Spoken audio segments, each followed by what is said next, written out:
Good afternoon, ladies and gentlemen. My name is Ryan Suter. I'm one of the senior investment managers here at Sharewise, and we're here with Phillip Thomas, the Executive Director of Patagonia Lithium. So, thank you very much for your time today, Phillip. We're going to start everything off. Phil's going to give us a presentation regarding Patagonia Lithium and how they're tracking at the moment, and then we're going to open it up to a bit of a Q&A. So if any of the participants today have any questions, please submit them through the Q&A function, and I've already got some pre-submitted, which I'll lead them off after Phil's presentation. But Phil, it's all yours. Great, thanks, Ryan. I'll just start sharing my screen. That should be fine now. That one's working, thank you. So have we got that shared? Yes, we do. We do, great, okay. All righty. The team is Rick Athon, myself, and Sam Key. Rick is ex Orocobre, Allchem, Livent, and now Arcadian. A lot of experience and enjoys comparing what we've got compared to Orocobre's got, and he's got a lot of enthusiasm for the project. The project is basically two concessions, Ceylon and Formentera, and we're waiting any day now for our permit for Ceylon, but it's only 200 hectares, so the majority, the 17 or 1,552 hectares, is in Formentera. We have another project down at Jama Salar called Thomas 3, and then we have about 41,700 hectares in Brazil, where we're searching for rare earth elements, niobium and pegmatites. If we have a look at our work so far in Formentera, we've covered a range of activities, and now we're on the final leak to do another 2 wells, and then that'll produce a measured, indicated, and inferred resource. We'll get measured on the basis of the first 2 wells.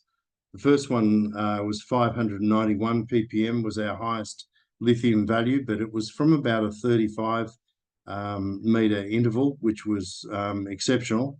And then drill hole 2 recently, or yesterday, we got assays of 582 ppm. So in the 300 metre area between both wells at the same depth, or approximately the same depth, we got the same ppm. But the most amazing thing, which is incredible, and I've never seen it before, and I'll contrast it for you, is the porosity.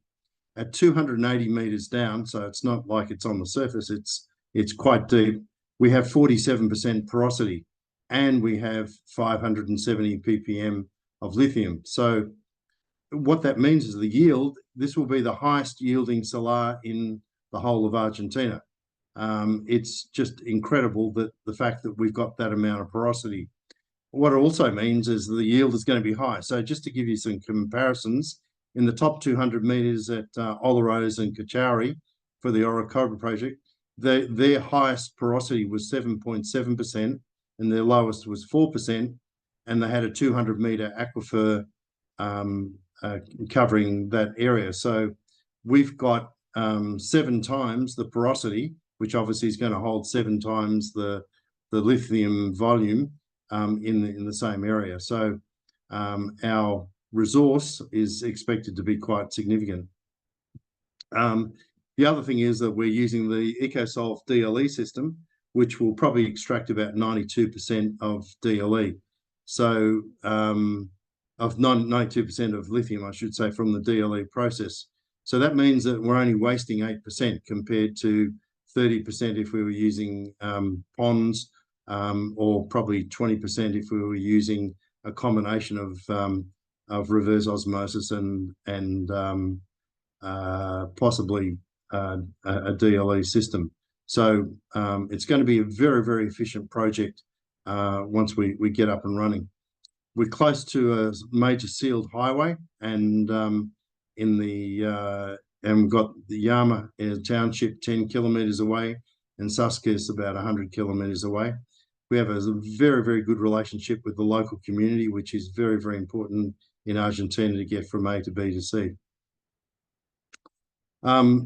If we have a look at our our various milestones for the project.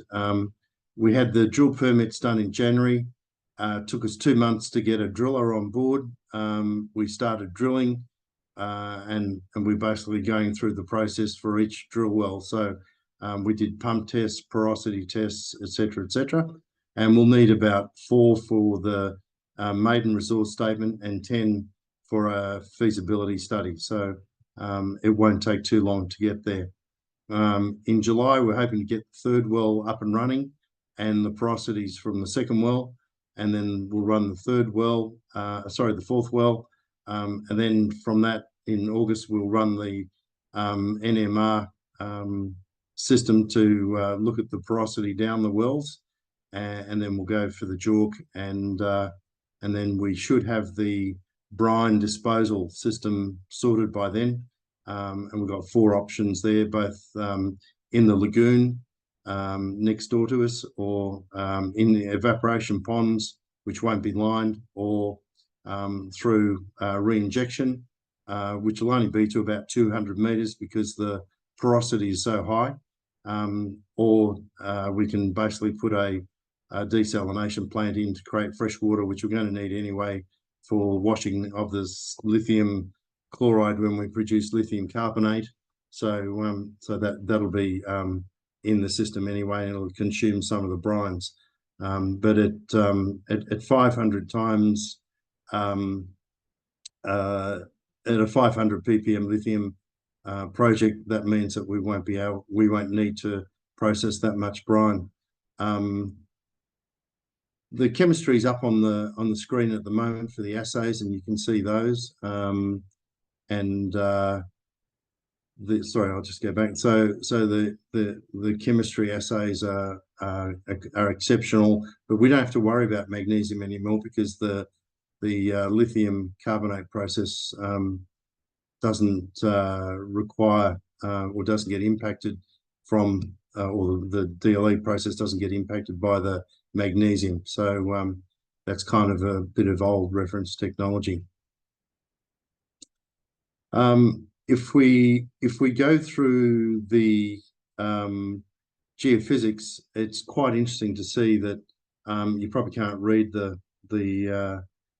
information on the side of the screen, but it goes down to 1,000 meters before it comes out of 0.6 ohms per meter. So the red to the yellow is about 1,000 meters. So even though our drill wells aren't down to 1,000 meters, the differential in pressure will push the brines towards where we're creating a low pressure, which is where we're pumping the brines out. So it's pretty exciting because some people don't understand the hydrology, just thinking the surface and a 200-meter aquifer, but our aquifer is actually 1,000 meters, not 200 meters. And we try and prove that from a pumping test, which we just completed. So on a 48-hour pumping test, we did 7 lots of 20,000. We did 7 lots of 10,000 litre pumping, and so we've got 72,000 litres out in that time period, which is phenomenal rate of pumping. And as we move across the Salar, we can actually see that the aquifers get bigger as we go towards the west. On the bottom part of that table is the porosity, showing you at 107 meters we've got 42% porosity, and at 236 meters we've got 47 porosity, and then it comes back to 25% porosity at 337, which is what you'd expect as you go deeper. For example, in Rincon, when I was working there, we got 28% porosity in the top 10 meters, but at 150 meters we were down to 4% porosity. So the compaction of halides makes a big difference to porosity, whereas we have brine-soaked sands which are semi-consolidated, so you can drill through them, but it also provides a perfect environment for pumping out lithium.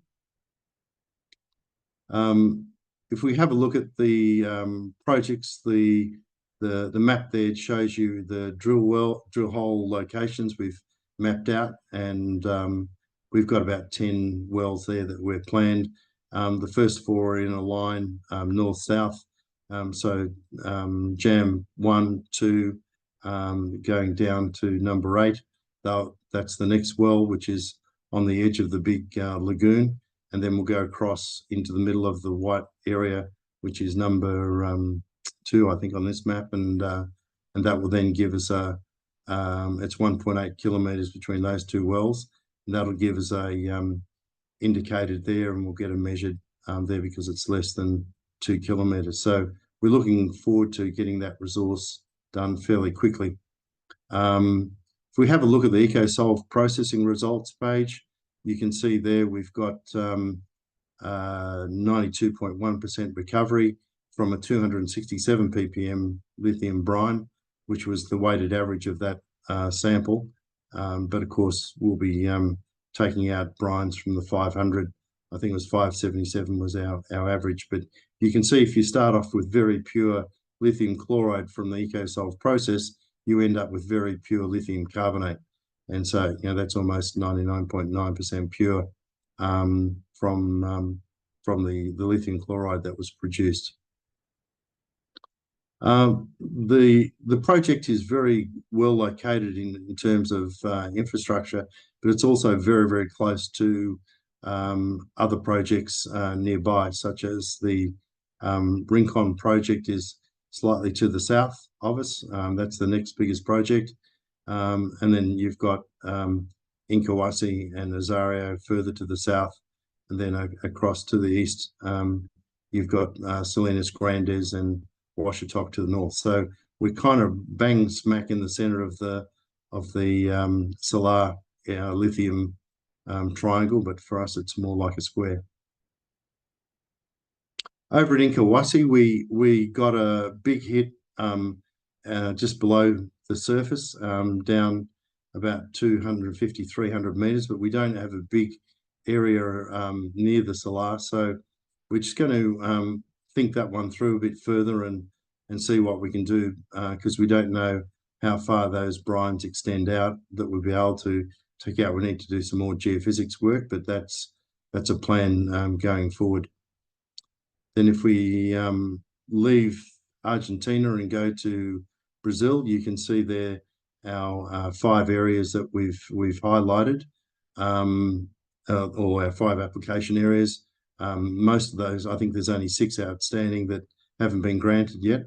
And the picture on the left there shows you the Goas area, which is near the Catalonia rare earth carbonatite outcrop. And if you can read that very fine writing on the bottom left-hand side, we've got a process called phenatization, which is basically the solutions going through from the carbonatite and changing the nature of the rocks, depositing rare earths. Right beside us is the CMOC rare earth, niobium deposit, which also has rare earths with it. And that was the trigger for us to stake this area and see. You can see we've done quite a bit of sampling, and we're just going through and working out from the assays from those samples where we go to in terms of augering and drilling. There looks like there might be some columbite as well in some of these outcrops, so we've got to go through that and do some work. So we're working very productively on that. In some of the other areas, they got lesser priority, so we're really prioritizing the Goas state, which is the dark red, and then the other areas will follow through as we go through the exploration process. This final picture here is the white areas on the right-hand graph, and the I guess the Google map shows you the impact of the phenatization or the heat and the solutions. And so you can see in our area there, we've got quite a bit of white area going right through the whole process, but the heat is coming from the bottom left-hand corner and migrating to the top corner into the northwest. And so what we'll be doing is doing a lot of exploration work on that bottom left-hand corner, as the area that has the highest prospectivity. So that's basically the end of the presentation. We can take some questions if you like now, right? Yes, thank you very much for that, Phil. Found that really informative. So I've got a couple of questions here, which are pre-submitted from participants, and then there are a couple of live questions as well. We'll start it off. Ian firstly states, keep up the great work, Phil, and then follows it up with any idea when the pilot EcoSolve DLE will be starting? Okay, it's not going to be a pilot. It's going to be a 1,000-ton plant. It's going to cost about $7 million. We've already spec'd it. We will have probably 6 columns of 2.5 meters wide and probably about 5 meters high. It's going to be in that top north left-hand corner. And we're hoping if we can get our definitive feasibility study finished by the end of the year, it'll take us about 12 months to build that plant. And then the department will look at how we're handling the raffinate or the waste brine, and then we'll go for a 10,000-ton plant. But the EcoSolve plant is modular, so we can go from 1,000 to 5,000 to 7 to 10,000 tons while the plant's still operating. So it'll start off, but 1,000 tons of lithium today is worth 15 million. So it's not a small amount of money. Thank you for that clarification. Moving on to the second question. A gentleman asks, I'm interested in your comments on the preliminary studies of niobium potential in columbite mineralizations and others of REE oxides that I carried out on GOIAS. He's referring to a LinkedIn publication. Yep. So that's the GO estate, and clearly columbite is the mineral that carries niobium. And as I said, we've done a lot of hyperspectral geophysics, but the granularity is too great in that it's not fine enough, the detail. So we're just working through that at the moment with GE21, who is a leading geophysics, geochemistry group in Brazil at the moment, to collate that data, to analyze it and identify basically an auger drilling program, which is our next step. Well, thank you for that one. Another question moving on is another participant asked, how long before permitting if production plan EIA is submitted in December 2024? Okay, so you put in an EIA for a production permit. So we'll do all that work on getting disposing of the brines, and that's the major part. Everything else we've already got done in terms of what the plant looks like, the flow charts, what a 3D picture of what the plant would look like, what impact it's going to have on the environment, the noise levels, the disposal of any waste, the containment of the acid and other bits and pieces that we need for the project. So one of the issues we have to have, or that we have to manage, is the department having enough specialists to look at what we've submitted. So we're helping them out with people at various universities who can review what we've submitted in the EIA. Thank you for that one. Now, following that up, what is the estimated capex to reduce lithium, and how long would it take to commission once all permissions are obtained? 10,000-ton plant is currently about $80 million of investment. A 1,000-ton plant is around about $7 million. That's not including any infrastructure. So if we have to put roads in, if we have to put the desalination plant, etc., that would be additional to that. Once we've put the plant in, our plant design in, it should take about 12 months to be approved. Although I note that both Hui and Salta government or mine departments are starting to reduce the amount of time for permitting.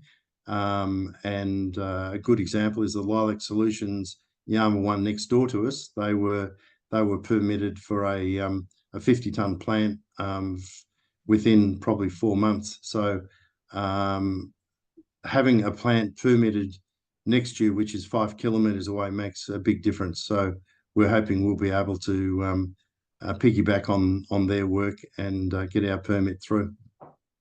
Okay. And regarding your comments on the infrastructure, do you know any current likelihoods of Patagonia needing to spend additional, capital expenditure on building roads and a required desalination plant, or do you not currently have any studies on that one just yet? Yeah, look, it's probably about a $40,000 investment to put the roads in. There's already quite a significant number of roads, and on the property, if you have a look at Google Maps, you can see there's roads everywhere. But there was a road originally created some time ago, which goes straight to where we're going to put the plant. So that road is already in. It probably needs some upkeep. For the 3 millimeters of rain we get every year. It sort of it becomes a dust bowl, so we have to fix that.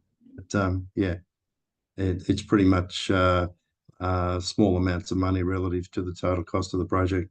Okay. And regarding the total cost of the project, how does Patagonia plan to fund the majority of the capital expenditure? Okay, this is an interesting one. We have quite a few debt funders that are quite keen to fund it because, for example, if we did a 2-year build for a 10,000 ton plant would cost $80 million. And on 10,000 tons of lithium, it's about 150 million of revenue, of which would be about 120 million of operating profit, which means we'd have a payback of about 9 months. So having such a short payback lends itself very quickly to debt. So if we can equity fund the 1,000 ton plant and it's generating 15 million, of which about 12 million would be earnings, where we've got the deposit already from 1 year's operation to build the rest of the 80 ton plant. So it'll be a combination of debt and equity to fund it. Okay. It won't be a large dilution to shareholders on the basis of producing something in the order of 120 million a year, which we've got about 60 million shares on issue now. If it's, let's say we go to 120 million shares eventually, it's still $1 a share, 8 times price earnings multiple. You've got a 10-cent stock earning possibly going to $8 a share. Gotcha. Okay. Okay. And regarding any capital raising done on the market, is there any suggestion that would need to be undertaken before the end of the calendar year this year? Yeah. We definitely need to raise capital to finalise the drilling program. We've got a fairly big geophysics NMR program to get through on all 4 boreholes, which make the basis of our definitive feasibility study in terms of flows. We've got to do some aquifer studies, etc. But I see that as just a must do of all exploration companies. I think the dilution while you're not earning income is when to do it. It's when you're earning income, being diluted is the major issue. While the share price may suffer momentarily, over a period of time, you claw back on the basis that you get closer and closer and then actually execute production. All right, thank you for that clarification. Now, moving on, there's another question here. Why are we using both SGS and Alex Stewart to run the assays? Okay, 2 reasons. One is quality control. And quality control is absolutely critical, and you can see from some of the duplicates and how close they got. Alex Stewart was not as accurate as SGS were not as accurate as Alex Stewart on the 100 ppm standard that we gave them, whereas on the 400 ppm, Alex Stewart got 415, and I think SGS got 425. So there was better accuracy, which is just, there's a whole bunch of inputs into the QA/QC process. And the other thing is that under JORC, we need to use 2 laboratories at least for 1 set of samples. And so to be compliant, we did that. Okay, thank you. Now, what work plans are there for calendar 2024 for Thomas and Ceylon projects? Okay, for Ceylon is really part of Formentera. So as soon as we get that permit, which we're expecting sometime late this month or early July, we'll drill one drill hole into the Ceylon area after we've done the four wells and come up with the measured and indicated inferred resource statement. And that will be primarily because that's where the hotspot is. That was a 1,122 ppm lithium. So I want to put a drill hole in there, and it also delineates the bottom extent of the north-south part of our project. The other works that we need to do during this year is basically coming up with the management of the waste brines, and that will require a study as well. So we'll get that done, and then next year we'll be ready to start building. Thank you. Now, regarding the Brazil projects, when should investors expect sampling results to be announced?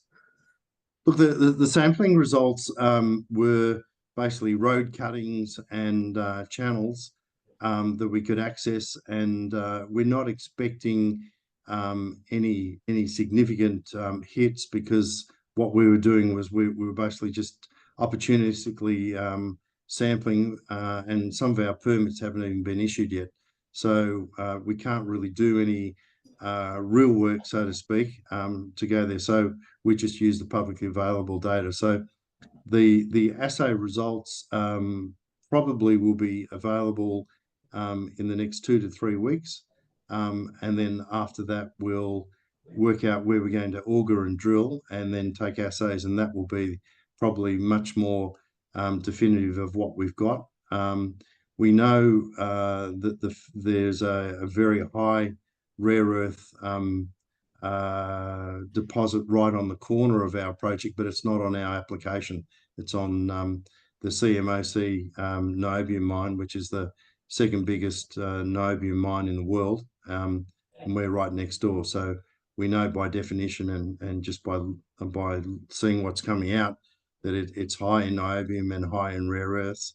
But we just have to figure out, and a lot of these assays are just taken off the surface, and really the higher values are below the surface, and that's why we want to auger or drill. But we need to get some more data to be confident of drilling. Okay. And just one last one to finish it off, submitted today. The share price is at all-time lows. This doesn't reflect the board/management's enthusiasm. Will we see management calling themselves with holders via market purchases? Yeah, this is a difficult one. I've been in the situation where my share price increased 8 times and I didn't buy any shares at all.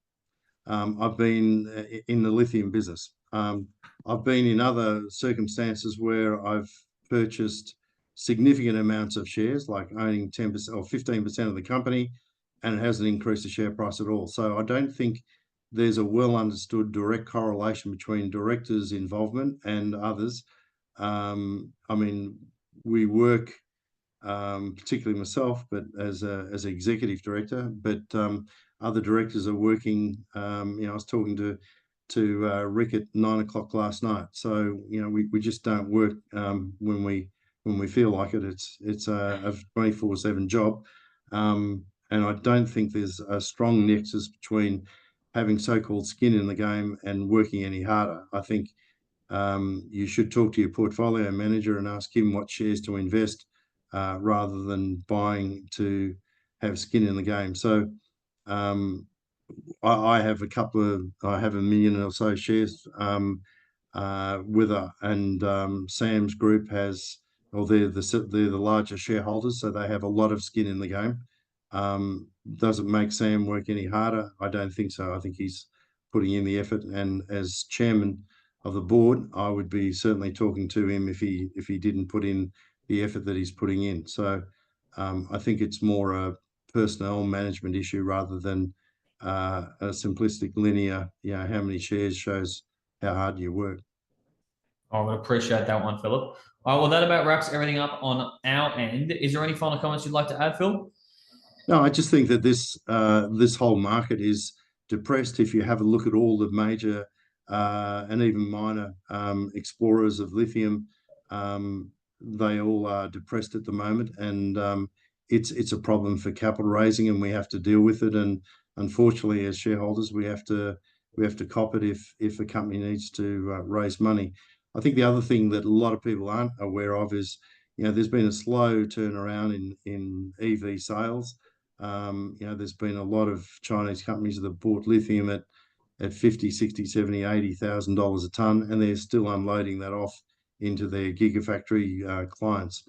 So, we've still got a way to go to get through it. And to that extent, when lithium went up to 60 from $10,000 a ton, the market did exceptionally well, whether they had a good project or not. And now we're on the other side of that curve. So I think people have to be a bit patient, or sell out and come back in when they think the timing's right. But inevitably, these markets are very, very difficult to time. So I would encourage people to study the project, make sure it's got good porosity, good assay values, is in a reasonable area, no expensive infrastructure, and they're the sorts of projects you want to follow through. Well, thank you again, Philip, and thank you very much, ladies and gentlemen, for coming to the webinar. This will be available up on Sharewise's YouTube for rewatch or for anybody else's further distribution. Thank you very much, and enjoy the rest of your day. Thanks, Ryan. That's great.